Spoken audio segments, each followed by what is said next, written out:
Okay. Good morning. Thank you, everybody, for coming. Welcome to our Graphically Speaking class at Trenton Central High School. We're joined today by Pornsak Pichetshote, the author of The Good Asian, Infidel, and many other wonderful books, let alone the stuff that he's an editor and worked on for Vertigo and other companies. I think you're working on Dead Boy Detectives now, too, right? I did the Dead Boy Detectives comics. We already wrapped that up, but yes. Okay. So, again, that's in the Sandman universe for Netflix and everything. Um, We're here today to talk about The Good Asian, which we read for the first time as a class this past marking period. We're going to be doing a Q&A with you and everybody out here joining us. Again, thank you so much for being here today. You want to tell us a little bit about yourself? Sure. My name's Pornsak Pichetshote. I started off as a comic book editor for Vertigo, where I edited stuff like Swamp Thing and Sandman and The Losers, which I have a poster of right over there. We Three, Sweet Tooth, Day Tripper, a bunch of different stuff. Then I went on to become an executive for DC TV, where I helped started that division and helped start and worked on the Arrowverse shows. And then I made the transition to writing comics and like where I did books like Infidel and The Good Asian and all that good stuff. So that's me. Nice. So yeah, a great career, a lot of great shows and movies you've been a part of, and we'll come back to that a little bit later, hopefully. What was the inspiration, tell us a little bit about before we talk about inspiration, tell us a little bit about what The Good Asian is so the people watching know about the book that we all read together. Sure. So The Good Asian is kind of a genre I made up called Chinatown Noir. It's a 1936 detective story in the style of Sam Spade and Philip Marlowe, featuring the first generation of Americans that grew up beneath an immigration ban, the Chinese. And so it's about a Chinese American detective that in in pure and classic noir fashion stumbles on a mystery, stumbles on a conspiracy. But what it's really about is that community at the time and what was like with that generation of people who were kind of told that their parents weren't good enough to be Americans for all intents and purposes, and how do they find their sense of self and their sense of being an American. And all this taking place with a huge disappearance and murder mystery involved. Yes. Like in classic noir fashion, it starts with a missing girl, and our detective finds out that that there's a lot more to this missing girl than meets the eye, and it involves the family that raised them, the richest family in San Francisco, and the interactions of what's happening in 1936 Chinatown at the time. Okay. I think if we're good, we can open up the floor and start taking some questions about the material and what we enjoyed about the book and things like that. Is that cool with you? Sure, absolutely. Okay. So we're going to pitch it out to the audience, let you guys, you've been talking about questioning and different things about the book, and we're going to open it up to anyone who feels comfortable willing to throw a question out there. I'll start over here with John. What was the catalyst that made you want to write The Good Asian? Oh yeah. So where it started for me was so my dad, the funny thing about whenever my parents used to get in an argument about politics, it would usually end with my mom winning and my dad being just like, that's the problem. We lived in Thailand, and at the time, and my mom would just kind of be like, my dad be like, that's what do you know? That's your problem. You're Thai. It's such a Thai perspective, and I'm Thai. I'm Thai. I'm Thai Chinese, and my mom would say, "You're Thai too," and my dad's just like, "I'm Chinese," and my mom would be like, "You've never been to China. You don't speak Chinese. Like you can't keep calling yourself Chinese." And so as my dad got older, he got more and more obsessed with China, sort of getting back to his roots and all that. And my dad passed away in 2016, and so part of me sort of grieving and dealing with that was trying to get interested in the things that he was interested in, and part of that was his fascination with China. And in that process, I started to learn more about the Chinese Exclusion Act, and I was kind of like shocked. I didn't know about it at the time, but the Chinese Exclusion Act, you've read the book, so was between 1882 and 1943, and it was a ban on most Chinese immigrants coming into America.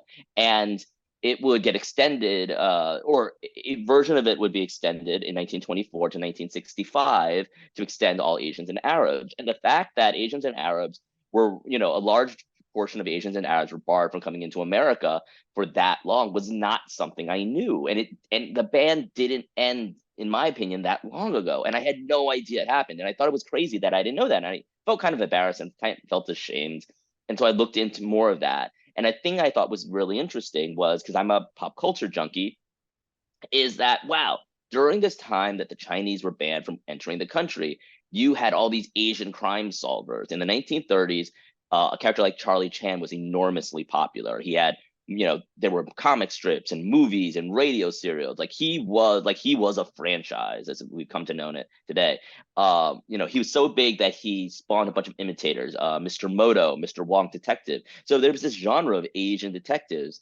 And I thought it was fascinating that there was this genre of Asian detectives during a time where Asians actually weren't allowed into the country.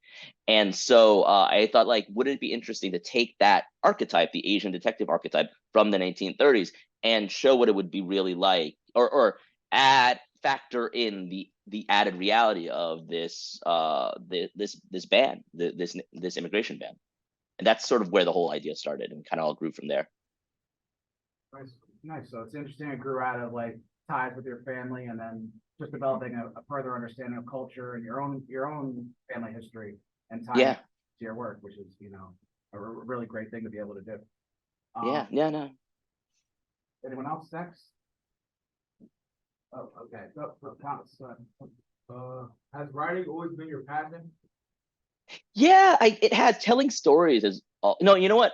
Yes, writing always has. It is funny.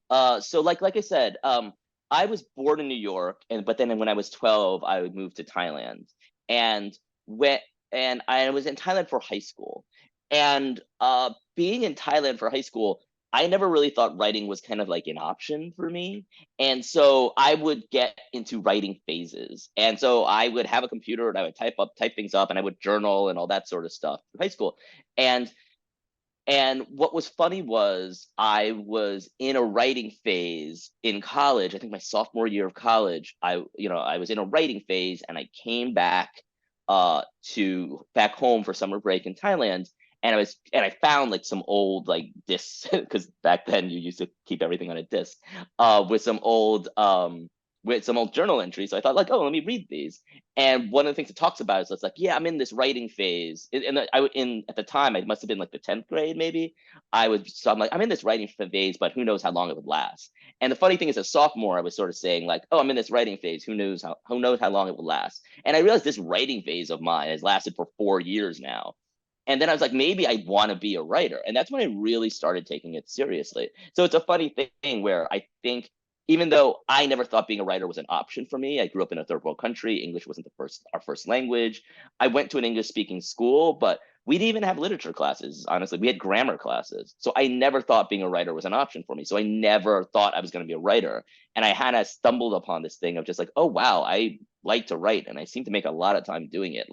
I think I should make this a part of my life. Nice. And yeah, now we can see we looked at the supplemental materials in both of the books. So we started the unit with the historical background of the Chinese Exclusion Act and immigration policy in the early 1900s. And then we kind of wrapped up looking back at the inspiration with Charlie Chan. And then also you have the footnotes in book 2, because we have the softback versions here. Cool. The footnotes where we saw your whole pitch and how you was that and how you refine that process. So it's really interesting to see how that's developed. Can you tell us a little bit about how you would, now that you've become a writer, when you have a story you want to share, how do you propose or pitch something like that? Well, a lot of the times I'm writing documents like the one that's in the book, and I will usually have those categories that you see in the book are usually the same, and for me. And a lot of times it's sort of filling in the blanks. And a lot of my process at this point becomes filling in the blanks. I'll have a bunch of ideas, and then I'll have a document, if it's a pitch document like that. And I'll start filling out those blanks and all that. And usually stories actually last, but it's usually just starting up all sort of the pieces that I need. And then as I'm filling out that document, I start to realize, oh, I don't have this, and oh, I don't have that. And that's kind of how it works for me. The guiding light for me is, I think at the start of all my documents, there's a log line. And I'm a big believer that, given what entertainment is today and how much stuff is out there, if I'm pitching a book, I need to be able to describe it in a sentence. I need to be able to describe it in a tweet. If I can't describe a book in a tweet, it's not ready yet. And so a lot of it for me is figuring out what that book is until I can describe it in a tweet. And sometimes I figure out the tweet first and I move backwards from there. Sometimes, and it all starts with different things. Like, the Good Asian started with, okay, I have the Chinese Exclusion Act. I have Chinese Exclusion Act. I have a detective. All right, how do I frame this? What is this? Oh, it's definitely film noir. It's definitely noir, crime noir. Okay, we go from there, and we just sort of build the pieces that way. But sometimes it starts with the image. I have a new book out called Man's Best, and that started out with the idea of like cats and dogs in space. And for the longest time, I was calling it my Cats and Dogs in Space book.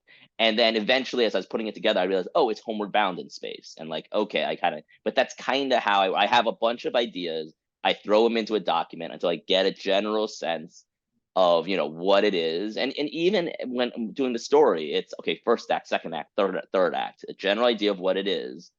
And then I kind of sort of distill it and until it gets tighter and tighter and it kind of crystallizes. Going back to the audience, John. The theme in A Good Asian was all about racism in America, all because of immigration. In your own words, how do you persuade readers on handling racism of different races? Hey, can you repeat? You're in the back, so it was a little hard for me to hear some of that question. So The theme in The Good Asian was all about racism in America, all because of immigration. In your own words, how do you persuade readers on handling racism of different races? So the question is, how do I persuade readers to handle racism with different races? And the Yeah. nuances that go with that, and yes. I mean, I don't know if I can persuade anyone at the end of the day. The only thing or the best thing I feel like I can do is I can offer perspectives. And I think that is what The Good Asian wants to be and it tries to do. It just says, here's some facts. Because you probably aren't aware of these facts, you probably aren't aware of this perspective. So this is what this perspective looks like, and this is what I think it looked like then, and this is how it relates to look at now. And then hopefully, at the end of the day, hopefully when they're working at their best, stories are engines for empathy. And so at the end of the day, what I can do is I can offer perspectives that you might not be familiar with and get you to empathize with it. And the theory is that maybe doing that can broaden minds and change minds and all that, but you never know for sure. All I can really do, and all I can really do is try to be as honest as I can to that perspective and be as empathetic as I can and find a way for hopefully my audience to be as empathetic as I am. Yeah, I mean, especially here on the East Coast, a lot of this history, which I would hope in Western states, especially because when you're younger, you're taught local history first, and then you stand out.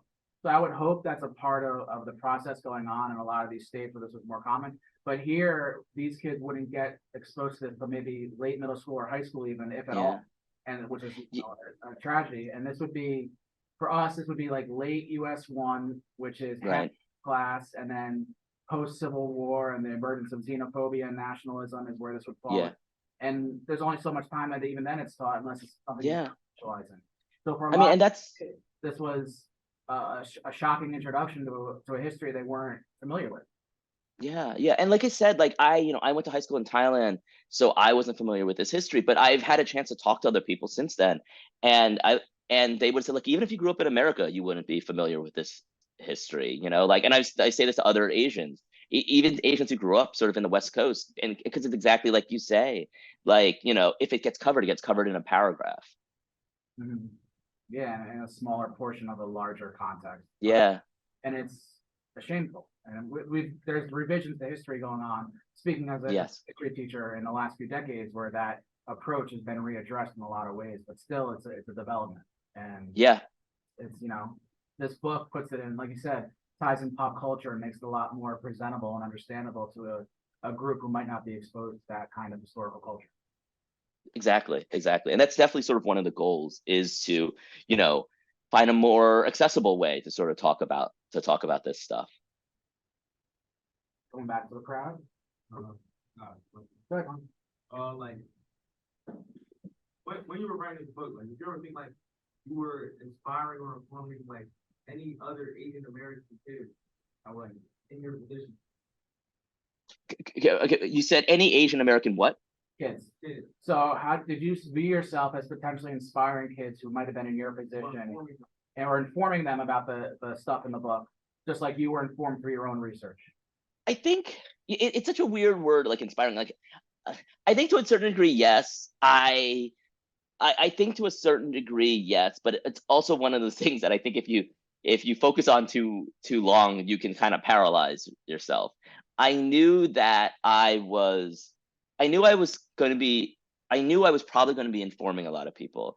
I knew that I knew that I created something that I wanted to see.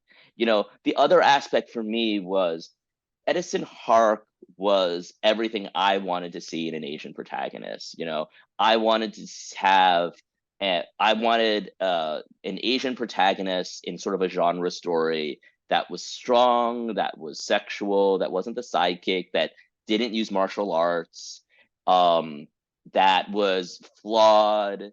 You know, it was everything it was everything I was used to seeing as the protagonist in a crime noir story. I wanted to see that character, but I wanted to be Asian and Asian American. And I also wanted the book to specifically be about Asian Americans, as opposed to, I think a lot of times when we see stuff about Asian Americans, it's actually more about Asia. And that's one of the other reasons why The Good Asian was about the Chinese Exclusion Act, because I wanted to be specifically about the Asian American experience and Asian American history. And more often than not, it's about Asian history. And so those were all things that I wanted to see. And I thought that if I wanted to see them, there were probably people besides me that wanted to see them. Uh, did I look at it as inspiring? Did I look at it as like inspiring kids and all that? I think there was a hope that it would, but for me personally, if I start thinking that way, I'm gonna get locked up and frozen too quickly. I'm just thinking about, first I'm thinking about what do I want. In this particular case, I was thinking about what do I want to see? Do I think other people other than me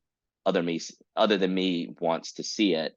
And then is there a positive response if they see it? And all those ticked yes.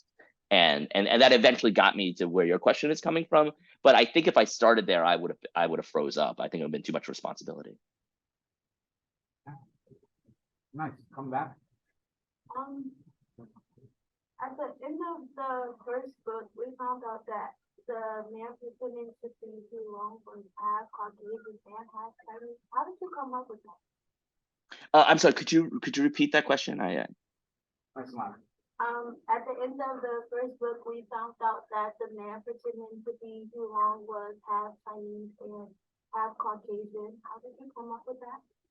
Yeah, I think part of the book for me is when I was doing a book called The Good Asian, the challenge about so much of this book is about talking about Asians, Asian Americans.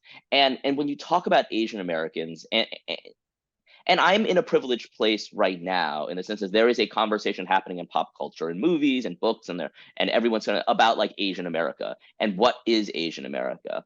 And so with this book coming out, when it was coming out, I realized I was part of that conversation because there wasn't a lot out before that while I was writing the book. And so as it was coming out, it was part of that conversation of what is Asian America. And one of the reasons why that's hard to define is that Asian Americans incorporate many different groups. And if you're talking about and you can say the same thing about Latinos or Hispanics, but at least for them, the common thing they have together is language. Now, for Asian Americans, you don't even have that. Korean Americans don't speak the same language as Chinese Americans, who speak the same language as Japanese Americans.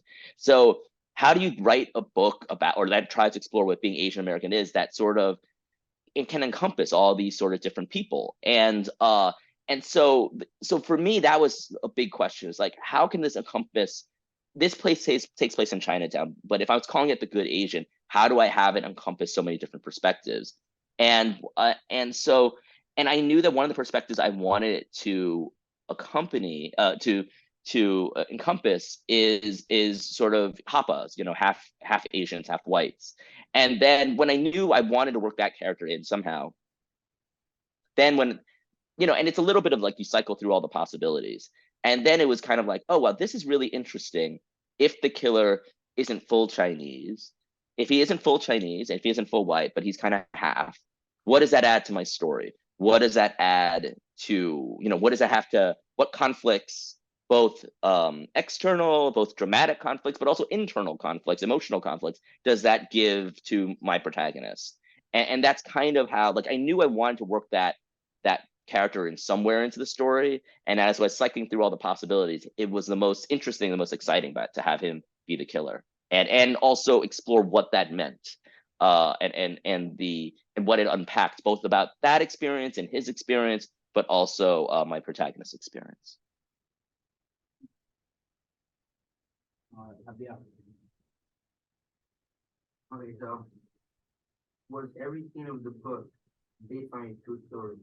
For example, the part when Silas threw the chemical acid on Edison Park's face and body, was that a part of a true story?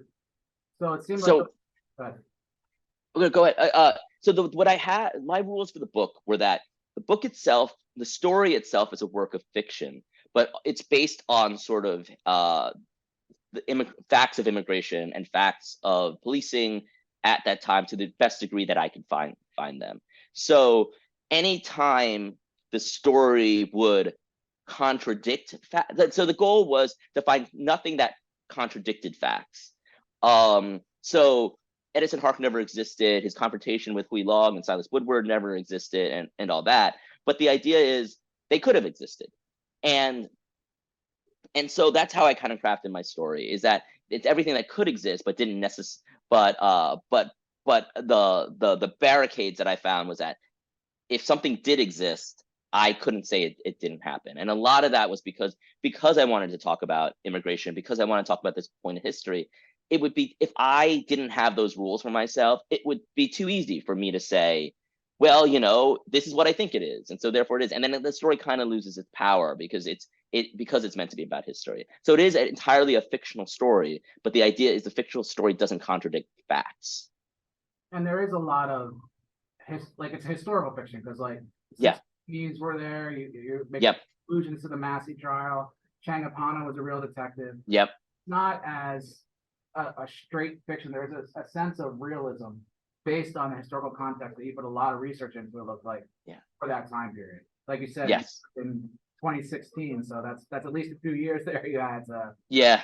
background, yeah. Yeah. From that, Ed.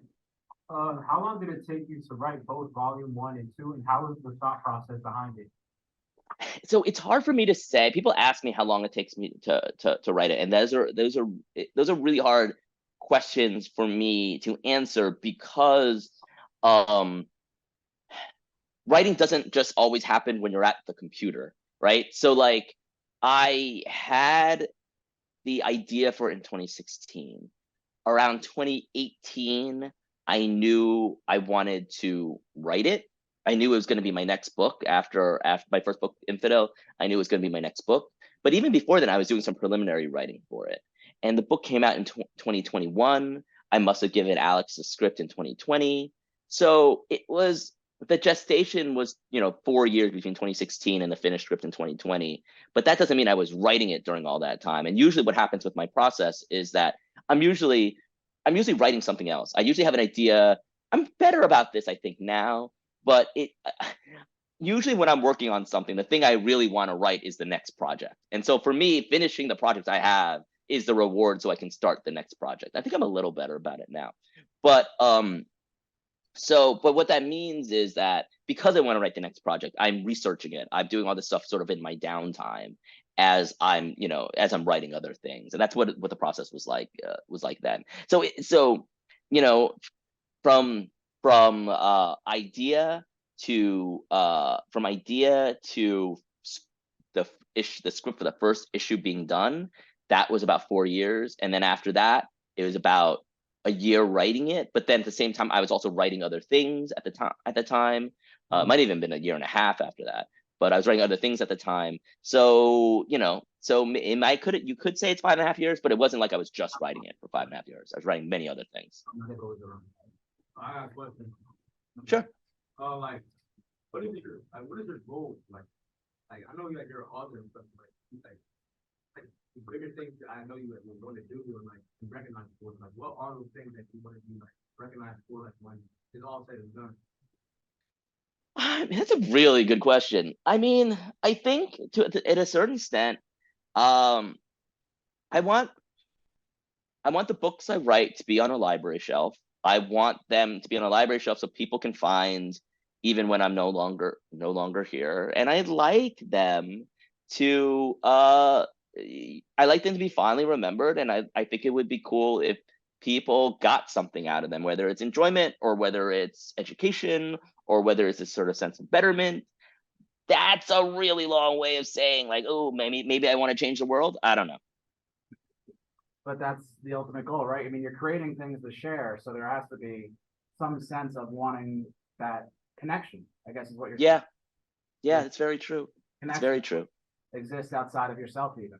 And that's, Yeah, if you're a creator or an artist, you get to do that without being in the room, which is one of the few professions that really can do that. that's really true. That's really, really true. It is about a sense of connection. It is about connecting with people that I'm not not in the same room with, and finding ways to connect with them even though I can't be there. Like us.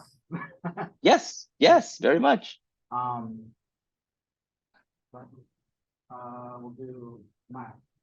When you were writing a good agent, did it ever get like emotional for you or ever be too much like to write about? Did it keep going? Okay, so I think I heard part of the question, which was, do I ever get emotional writing? And then I don't know if I'm hitting her back. So, you ever, when you were writing The Good Asian, was there a part or a time where you got like too emotional or it became too much and you needed to take a step back and take a break? Where even for you creating it, it was a lot to take in. I don't know if there was a time where I took a step back, but I do know that the start of the process, I got really depressed when I started writing the book. And part of that is, and I'm sure it's relating too much to the source material. I think I got really depressed because when you looked at the facts, when you looked at the history, it did feel like things were repeating themselves all over again. It did feel like, specifically at the time, the thing that made so much of immigration better, or all the bad stuff that was happening at the time better, was World War II. Like that added money into the economy and all that, and it changed things. And so the idea that something as horrible as World War II had to happen to make things better in this particular sort of category, something as catastrophic as that I found was really depressing. And I think a lot of it too was me relating to where the character was at. And so much of the book is, my protagonist and Edison finding his sense of a certain amount of agency and the things that he can change and the person that he can be, and basically hope through all this. And that was kind of my process writing it. It's one of the things I've realized that I think that is, I'm working on the sequel right now, and I do feel like that is part of what the Good Asian, the books are for me, is like me kind of miring myself in things about realities that I find troubling and depressing, and me trying to write myself out of making sense out of it. And I think that's what the book is for me. So when I started, it was I got pretty depressed while I was writing it. And then, I've been writing other projects, but a part of me is procrastinating writing the sequel because I don't want to get depressed again. And so, but I need to start getting depressed again. I need to start writing the sequel. So yeah, but no, I do get very emotionally worked up in the stuff I work on. And then I'll add on to that too. So I mean, you started this in 2016, really got into it in 2016, but it seems like a lot of the back and forth with Alexandra and the finishing of the book and then promoting the book was at the beginning and then the peak of the COVID years. Yes. And you also just compared, the emergence out of the Depression and then World War II, kind of countering that as the catalyst to undo that kind of stuff. Do you see those years as the Depression or the catalyst that's bringing us out of it? I don't know. I think we're still, honestly, I think we're all still trying to figure it out. We're going into an election year, and it's going to be another stressful election year. I don't know. Like I honestly don't know. I'm kind of waiting to find out too, I think. Yeah, I mean, it's crazy times for sure. It feels like It's for crazy. our generation growing up, there's COVID and 9/11, and those are 20 years apart. And then you go back, there's the Vietnam years, and then you go back in World War II, and you get these crazy periods in history that are hard to comprehend until you've lived through them Yeah. and look back on them and see what it was really like that you were going through because you're in the moment. And Yeah. I Yeah. kind of agree with you that for them, it's a little bit different because they see it as a few years ago. But as you get older, you're like, no, we're still in that moment and we're still trying to figure out our way through it, especially with Yeah. and somewhat of a recession, it feels like at times. And yeah. Yeah. I mean, yeah, it feels like there's a lot of accelerated stuff that's sort of happening right now. So it definitely feels like we're in this turbulent moment right now. And we'll see. And we'll see what, you know, what it is. Come back, Abiel.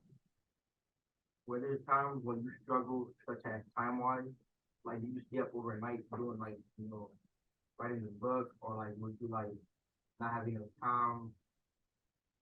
So were there struggles So, time in creation of the book? struggles to find time to create the book. Or did you find yourself like, late nights and hitting deadlines, or did you have a pretty good schedule ironed out where there was a crunch time, like those kind of I things? mean, I did have a big schedule lined up. I do work far in advance. There's always late nights. There's always deadlines. There's always crunch.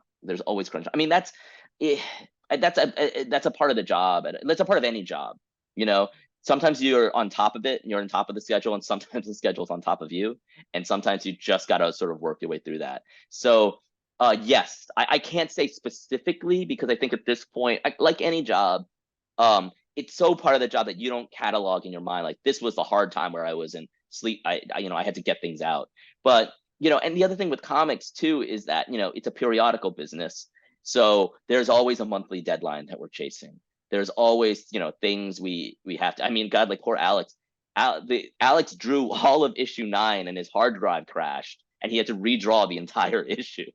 And so there's always stuff that happens where you're just kind of like, all right, we'll make it work. And we'll do the late nights, we'll work on weekend. I mean, like I work 6 days a week. Like for 2 decades now, maybe I only have 1 day off a week, and so like, and to this week, I've got a trip that I'm taking, guys. I'm taking tomorrow, and I'm trying not to work while I'm gone. So I've worked until midnight every day this week, Sunday on. But if you ask me a year from now, I won't remember this because that's just a part of the job. We've touched on Alexandra a few times, who couldn't Yeah. be with us today. A couple questions that kind of talk about the artistic process, because with a graphic novel and a comic, there's also the aspect of not just creating the story, but working with the artist who's illustrating Sure. your kids. Just like if you were creating a show and working with the production crews and stuff. One, how far along were you with Alex before issue 1 hit stands? And God. and two, what's the process where once you have the idea in your head, can you explain kind of what the relationship is like when you're going back and forth and working with the artist? How do you plan that out and page to page, chapter to chapter? I want to say that I might have been as far ahead as issue. The way Image works, that we can't solicit it until we finish 3 issues. So we definitely have 3 issues done. I want to say we might have been working on Alex might have been drawing issue 5 or 6 by the time the first issue came out on stands. And then as in terms of how I work with Alex, I do what's called a full script. I write everything out and sort of have my vision for the page. But at the top of every script, or the top of the very first script, it's Alex, if you don't like anything here, if you want to do it differently, feel free. And Alex is a great collaborator. And so, and this is the process with all my artists, is what he does first is he gives me layout. And it's like, this is how I see the page. And he just lays it out. And I kind of give notes of, if you do this here, be careful about, leaving room. I have enough room for my dialogue there because that's a big wordy panel. Sometimes it's, wow, this is way better than I thought the page is. Yeah, that's great. Sometimes it is actually that doesn't work. How you have it doesn't work for these reasons. Can you do something closer to sort of what I described? But it's always a back and forth. And the idea at the end of the day is that, I always sort of say that as a comic book writer, in a weird way, you appreciate my work last. In that, if you've never heard about a book, if you've never heard about me, you never heard of anybody who works on a book, and you pick up a comic that you've never heard anything about, you probably picked it up because the cover looked cool. And then you pick up the comic because the cover looked cool, and then you flip through it and then the art looks cool. And then you say, hey, I'm going to buy this and read it. But you've already paid your money before you've seen if I've done a good job or not. So you're at home and you're reading the comic, and then you're like, I like this. I want to buy the second issue. My job doesn't start until after you pay the money for the first issue. And so as a result, the artists are the ones selling your book at the end of the day. So I believe anyway that you have to give them freedom to do whatever they want to do to give the best product, but it has to be within the parameters that it's about telling the story. And I'm been really lucky that the artists that I work with tend to be natural storytellers. Every artist I work with, it usually ends up writing something after they work with me, if they haven't already been writing stuff. And it's because they are such natural storytellers. And the first rule of story is story rules. And so that's kind of what we the spirit that we have as we're working on it. Nice. Coming back. Out of all the books you created, which one do you have a connection with the most? That's really hard for me to say because I have connections to different ones in different ways. The book I'm always working on at the moment, probably have to say, is always the book I had the most connection with, but they all have connections in different ways. And it doesn't matter, so like The Good Asian and Edison, that's the connection right now that I'm getting the most feedback from, with talking about it and adapting it and all that kind of stuff. So I still feel that connection there. But I'm doing a book called Man's Best right now, as I mentioned. It's about cats and dogs, and in a weird way, that's the most personal book I've ever written, because it takes things I emotionally went through and puts them into the story. Whereas books like Infinite and The Good Asian, they didn't take things I personally went through, but they talk about a perspective in the world that I have, that I'm filtering through everything.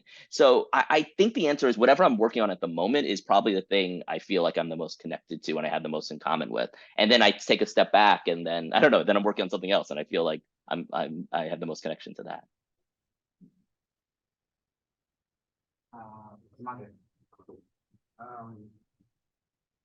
Okay, so how do you like if you're a beginner in like your industry, like the comic industry, like how do you try to like get into the industry, like as a writer or artist? And So I actually think the best example I've seen anyone do is I did a Zoom interview with a writer by the name of Julio Anta, JULIOANTA, and it was with Skylight Books, and you can Google it and you can find it. You can find the interview that we did, and he, I think, has the smartest way I've ever seen to break into the industry, because he did it during COVID where he couldn't leave his house.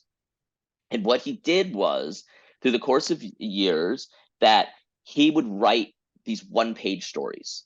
And he would write a one-page story, and then he would work and save up his money, and he would go online and find artists online until he found a comic book artist that he could pay to write a one-page story.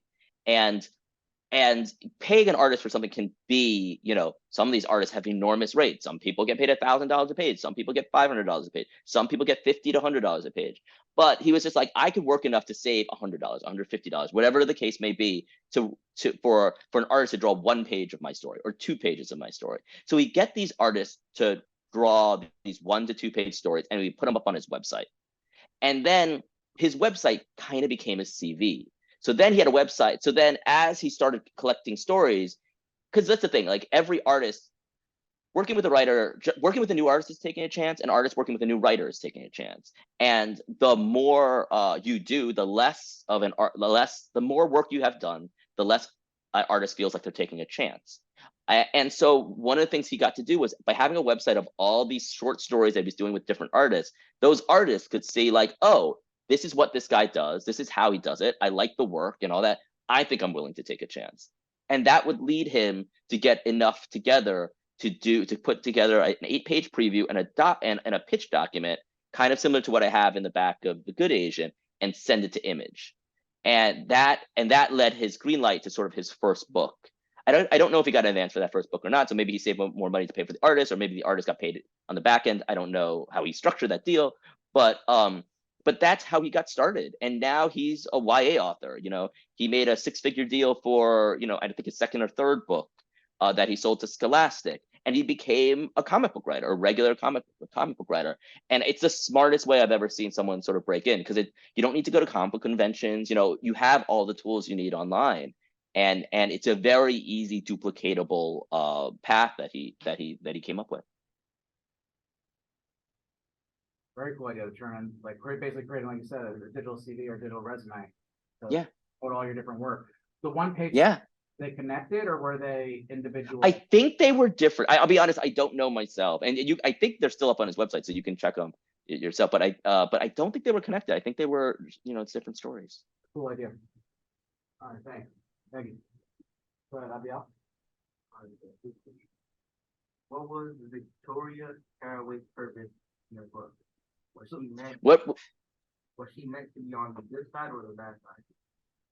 I think the thing I like about noirs is, well, my favorite thing about noirs is that no one is entirely good and no one is entirely bad. Everyone is sort of in shades of gray, and most of the characters in The Good Asian are in shades of gray. So Victoria is not totally good and she's not totally bad. I think, you know, most of the Caraways, they have good intentions, but, you know, the problem with the Caraways is they're rich and they're not used to having to face the consequences of what they do. So, and that's their strength is their flaw. Like many people, their strength is their flaw. And so they mean well, but because they haven't faced the consequences, because they aren't used to taking no for an answer, they, you know, they break the law in their eyes sort of for the greater good. And breaking their law in the eyes of the greater good ends up harming this community, this Chinatown community. And it was one of those things that, like, no matter what she did to pull herself out, things just got worse and worse and worse. And you know, and maybe they would have gotten better if she just stopped and took responsibility and said, hey, I can't fix this. But because she's a person from a lot of money, she's not used to thinking there's something I can't do. And she was raised believing you can do anything if you're smart enough and if you try hard enough. And there isn't. And in the world of the book, in the world that I look out outside my window, I don't think that's true. I think there's some losses that you take and you kind of have to live with, and there's some things that you're helpless about. And I think that is the experience for immigrants and the child of immigrants coming into this country. That there's some harsh realities that you just have to live with. You know, one of the things about the book is that, you know, Mason and Victoria are trying to do good. Their genesis was trying to do good. They were trying to do the right things. But the problem is that, and they don't have malice in their hearts. But the problem is, at the time, this system, the immigration system, had malice towards specific groups of people. And because they weren't actively fighting against it, they ended up being able to perpetuate the malice that was already in the system. And so to a certain extent, it didn't matter that Mason and Victoria, you know, were trying to do good. They weren't taking responsibility for how their actions, the consequences of their actions. And so they were kind of doing sort of what they thought were good over sort of what was better for the greater good. Good question. Something else the story I thought was interesting was, so a lot of the story centers around, you come about halfway through, you realize first Terrence was the murder suspect, that seemed like by Mhm. and then you start to realize he's being blackmailed. But Mhm. he made a conscious choice to seem like that. Terrence never knew he was being blackmailed. Yeah. And it was the people around him doing all these, you know, seedy things to protect them. How did you come about that decision? Because when you see a lot of these stories in TV and books and stuff, the person being blackmailed is the person carrying out the actions against it, right? Yeah. Terrence, it's a whole network of people around him instead. Yeah, I think there's a couple of balls that you kind of, when you're working in something like this, I do a lot of political genre. And when you're doing that, you're juggling a bunch of balls simultaneously. Because it's political in nature, you have to realize people are going to look at your book, are going to take political readings of your book, whether you want them to or not. And you're not going to have the choice of what they should interpret under a political lens and what they can't interpret on a political lens. So you've just opened up the floodgates, and you've got to be ready. But meanwhile, you're also trying to do a genre book that's going to excite and surprise people and be thrilling. And so you're kind of juggling both at the same time. And part of the thing that I knew was that, and it was like this for Silas, and it was like this for Terrence. I only had one gay Asian character. I only had one sort of Hapa character. How comfortable did I feel making them the bad guys or them evil and all that kind of stuff? And so there's just like, I didn't feel comfortable, Terrence being the big bad, sort of all this sort of, to have him be sort of an evil homosexual person. But then on the genre side, I'm just like, but it'd be more surprising if he wasn't, wouldn't it? So then it starts to okay, so, and I think whenever I'm writing a story, I had a professor tell me once, and I would end up keeping this thing in mind whenever I'm writing stories, is the best endings are surprising but true. And so then it was just like, and that's the thing for me now, is just like, if I'm looking for something, what's the most surprising version of it? Okay, is there a version that it's true of it that I feel is true? If it's surprising and false, then it's a cheap twist. But if it's surprising as true, then maybe it's educating me on something I don't know about the world. It's broadening my horizons in terms of what the world can be. And that's a lot of the games that you play when you cycle people through these roles and all that kind of stuff. And so I was kind of faced with this thing like, do I really want to make sort of the bad guy who's killing people, a homosexual man who's killing people to keep his secret from getting out? I don't know if I feel comfortable about it. But wait a minute, it's actually way more interesting if these other people, that he's innocent, and these other people, are just as or even more concerned than he is, and they are killing for him, and that felt true. And so that's kind of how that's the process of how I kind of came to that decision. Yeah, and those people working together did it for very different reasons. Like Victoria and the Kens had Nash, they had very different motives, all those involved. So you see that, and it did make it more surprising, but it also resonated with those characters and who they were in that. Game. So that's way to put it. Okay, coming back. Go ahead, John. What was your method for brainstorming ideas for your comics? That's a good question. I don't know. I every time I'm asked that question, I never really know the answer. Sometimes when I'm stuck, I talk about it with people, but most of the time it's a very private process. Most of the time it's me dumping out ideas and me trying to figure out what the problems are, and then saying, okay, here are the problems. How do I solve these problems? How do I find the surprising but true solutions to these problems? And most of the time, honestly, the solution to the problem is the most surprising thing and finding a way to make it true. But it's always figuring out what are the blanks, what are the problems, what excites me, and I just kind of dump them on the same. Like for my process a lot. I don't know if you guys have seen the movie Apollo 13, but there's a seed. Apollo 13 is about when Apollo 13 was sort of stranded up in space, and they're trying to get him down. The astronauts are stranded, trying to get him down, and back at I think it's Cape Canaveral in Florida, the scientists all get together, and it's just like, we've got to build this thing, and all we can use are what's in this box, and they pour out what's in this box. And I kind of feel like writing is like a lot like that sometimes. Like, I got to do this thing, and all I can use is what's in this box. And so, and I get a little bit more, and sometimes what's in this box will lead me to other things and all that kind of stuff. But a lot of times I'm just solving sort of smaller problems. So a lot of it is, but I guess the what's in this box is what's exciting. These are all the things that are exciting to me. And let's do all the things that are exciting. And usually in the process, 20% of those exciting things have to go away. But the process of writing is figuring out which 20%, because the wrong 20% will make it a mess, and the right 20% will make it great. So then the process is, okay, what is the right 20%? And what are the themes that connect the things that I like to, and that kind of, what's the theme that gives a spine to all sort of the things that I like? And then I get a bit of a shape. And then I say, like, okay, it's this kind of story. And once I know that's this kind of story, then I know the other pieces that it's missing, because these type of stories all need these things. A lot of times I find I have a great protagonist, and I need an antagonist. I need something for them to fight against. So then I'm like, all right, so what is the thing that they fight against then? What does that look like? And then once I get that, it's just about filling that out and then figuring out and being very critical and analytical about what the unique problems are. Because the more I can spot what the problems are, and if I solve specifically to those problems and I don't ignore them, then the story gets more interesting as opposed to less. Yeah, I think we have time for one more question and then I'll wrap it up. Ed. So at the end of volume 2, there was a confirmation that Edison will be back. As of now, do you have any plans for the character and the plot? Yeah. So I know everything. I totally know the plot. I totally know. I know the story and the plot, the setting of the sequel.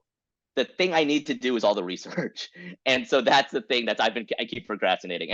And in about 2 weeks I'm getting back from a trip, and then I'm coming back from the trip. I will be, during the trip I will probably be reading, but I'm gonna start sort of researching when I'm back for the trip. But I know the plot. It's just about trying to figure out the history lines up with the plot. And again, it won't line up to 100% of the plot, and then it'll be finding the interesting ways to marry it, and that will make the story unique. So are you, can I ask, are you continuing Sure. pre-World War II or post-World War II now? Ooh, I haven't said that publicly yet. I don't mind saying here that it will be post World War II. Okay, nice. Yeah. And then I know we talked a couple times about how Charlie Chan and those stories are an inspiration. Is this something you see being a series of books moving forward, almost like a series of James Bond movies and things like that? I would love to. I think it's going to depend on the marketplace if that gets to be a thing. It's funny. Every book I do, I never think about a sequel, and then when it's done, I'm like, oh, we could do a sequel.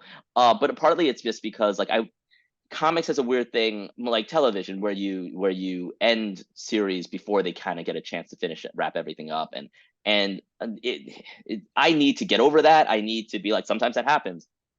But I'm obsessed with my beginning, middles, and ends. So I always think like, I'm going to tell this story, and then if there's a sequel, I'll see if there's a next story. But I would love to do more. I have an idea of what they would be. I just don't know if we'll get a chance to do that. So I write every book as if it's the last one. And then I know very little detail about this. Is there anything you can tell us about the Good Asian being optioned for other media? Is that coming down the pipeline still, or I heard it was? I don't know. I'm And what's rumored? Yeah, no. No, that's true. It's true that I'm adapting it. We will see. It's at a studio right now called MRC. They are the same studio that made Ozark, my mom's favorite show. And I'm with producers. I'm with James Wan's production company, Atomic Monster, as well as my own managers at 3 Arts. And we are adapting it. I'm in the process. I've written the pilot and I'm writing some other documents for it. And the idea is once we have that and some attachments, we're gonna take it to networks, and we'll see if the networks bite or not. And if the networks bite, then it gets closer to the idea of becoming a show. But we'll see if they do. So it's still a process. Yeah, because I mean, you have a lot of experience in the field, so I'm sure this many years in that helps too. The shift from literature to adaptation is a tough one to navigate, I'm sure. Yeah, it is. It is. So hopefully I can navigate it. But again, it's all a story who's still in the process of being told. Anything else from the audience before we wrap it up? We'll do one more. Yeah. All right, so who was and what is your inspiration behind writing? Was there anyone that you looked up to? So what first got you into it when you were younger? We talked about how you did the journals and everything, but what really made that like something you had fondness for, I guess? I mean, I loved comics when I was writing. Those original Stan Lee, Steve Ditko Spider-Mans, those first 20 issues, I had these small like little reprints, and I read them until the spines fell apart. That really got me into just reading in general, and then I just read a ton more. As I got older, I discovered The West Wing, and then Aaron Sorkin. I became a huge Aaron Sorkin fan. But so many comic book writers, Alan Moore, Grant Morrison, some indie writers, Chester Brown, Joe Sacco. They were all sort of writers that I loved, and honestly, like, comics have always kind of been my first love. They're the thing that I still read like a comic a day. And so those were always the things that sort of inspired me. And so I think what got me going, I think originally was, and certainly that's how Infidel started, was no one was writing the books I wanted to read. And it felt like there was a conversation I was hearing that wasn't represented, that I didn't see anywhere else. And it felt like the stuff that I liked, the horror movies, the crime stories, would be cooler if those conversations were embedded somewhere in them. And that's kind of how I started writing. Great. And is there anything you'd recommend that you're reading now, your comic a day, that if somebody was looking to jump onto a new story, what would you put out there? Some options.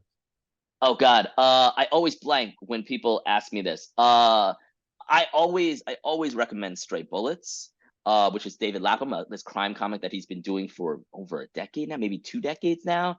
I love David Lapham. I love Stray Bullets. I always recommend that book. I feel like I'm always reading like cool stuff, and then someone asks me this question and I forget everything. What else? Chris Cantwell wrote a great book called She Could Fly, which was the best depiction of mental illness I've ever seen in comics. Mariko Tamaki and Valerie O'Connell, I think, did a book called Laura Dean Keeps Breaking Up With Me, which is a love story that's just so wonderfully done. Those are the things that kind of jump out to mind right now. But yeah, I feel embarrassed because if you go on my Twitter, I will always be like tweeting like, these are the cool things I read and all that sort of stuff. And I always forget them when I'm asked these questions. Thank you so much for being with us today. Your work's been really enjoyable for our class. We had a great time reading it and talking about it. And also we've done Infidel in the class before too. So, and you did the Zoom with us a few years ago. So thank you for that again. And just being supportive of what we're trying to do here in Trenton.